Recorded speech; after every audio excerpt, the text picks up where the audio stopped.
there were groups of all different stripes there who saw eye to eye on this particular issue of the whole trans phenomenon.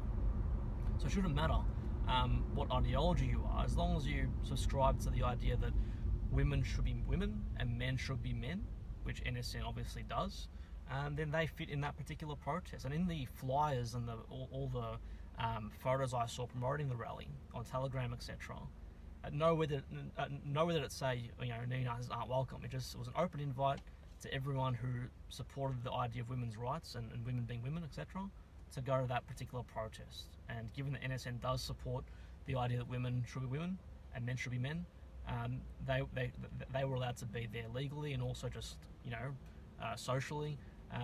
All this media hype that they gatecrashed the event and they didn't belong is bullshit.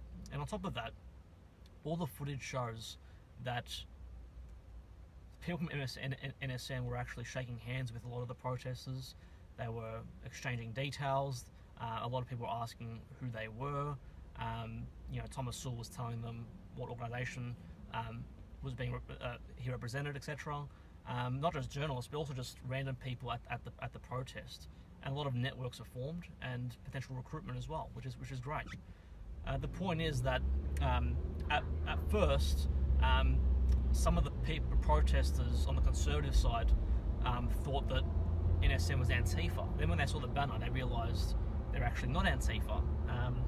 And it got to a point where the police, and this is based on what Tom said on a recent live stream with Poletta, I think it was, the police actually wanted Tom and the boys to move in and join the main protest group, and then Tom said, I'll let you know, because apparently he just wanted to get some photos, etc., some video footage, and then eventually, after like half an hour or so, the police, at the behest of the organisers of the conservative protest, because they asked them, do you want these guys in?